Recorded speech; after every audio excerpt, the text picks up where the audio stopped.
Bonjour, bienvenue dans cette première vidéo de 30 jours, 30 déchets. Pour cette première vidéo, je voulais vous parler d'un déchet qui n'est recyclé qu'à 32% en France, le papier d'alu.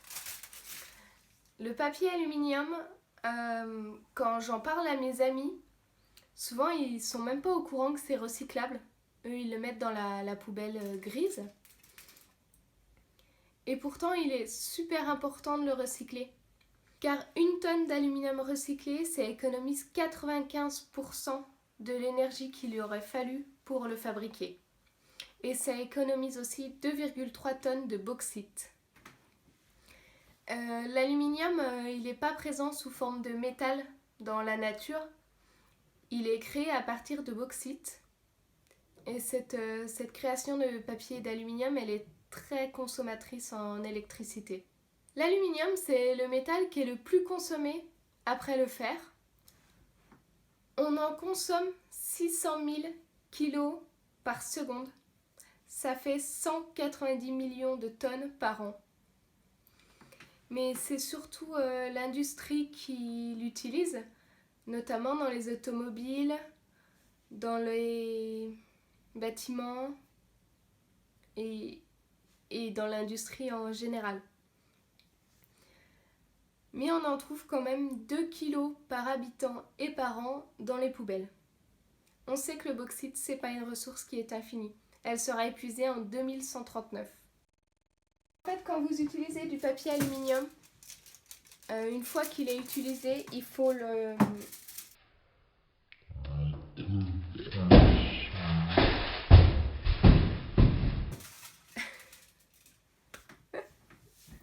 Pour recycler du papier aluminium, il faut en faire une boule.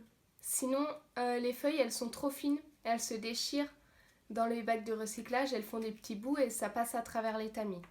Donc il faut faire une boule, mais pas une toute petite boule, pas plein de petites boules. Je vais vous donner une petite astuce. Il faut que cette boule, elle soit à peu près aussi grosse que l'arrière d'une canette. Comme ça, vous êtes sûr qu'elle est recyclée. Donc celle-ci, vous voyez, elle est un peu trop petite. Moi, je les mets plutôt comme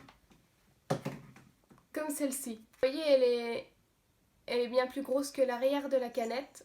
Donc celle-ci, elle sera recyclée.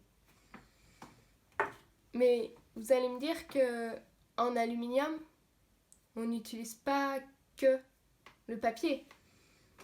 Il y a les canettes, mais on en parlera dans une prochaine vidéo, je pense.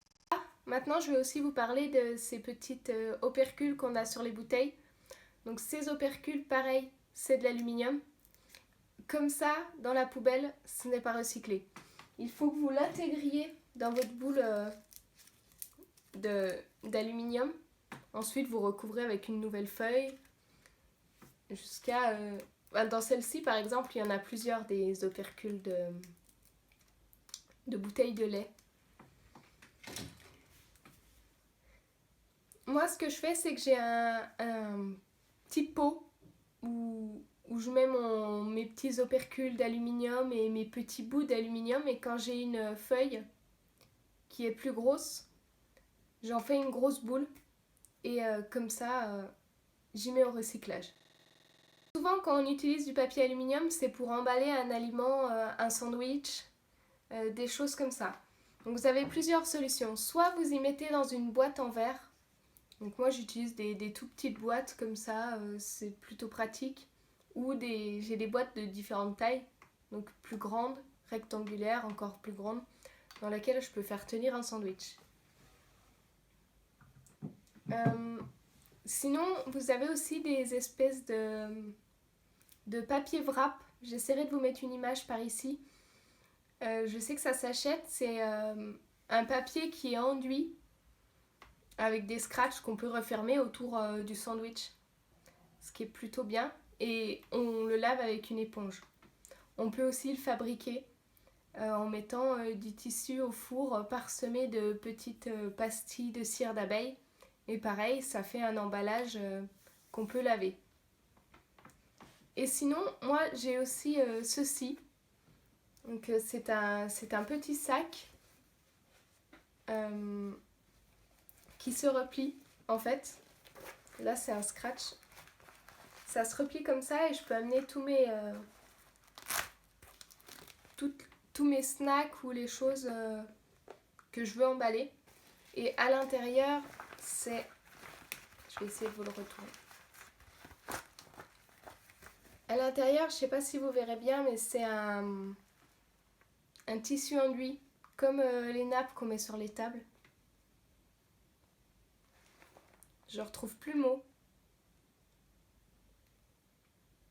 Bon, c'est pas grave. Et en fait, quand il est sale, je le retourne, je passe un petit coup d'éponge, ou alors je le passe carrément à la machine. Ça dépend. Dites-moi dans les commentaires si vous avez d'autres alternatives au papier d'aluminium. Et dites-moi également dans les commentaires s'il y a un déchet dont vous voulez que je parle dans une prochaine vidéo de 30 jours, 30 déchets. Si vous avez aimé cette vidéo, n'hésitez pas à la liker, à la partager pour que plus de personnes sachent que l'aluminium se recycle et qu'on puisse enfin en recycler plus que 32%. Et surtout, n'hésitez pas à vous abonner à la chaîne pour recevoir toutes les vidéos du défi 30 jours, 30 déchets. Et je vous dis à demain pour une nouvelle vidéo et passez une bonne journée sans déchets.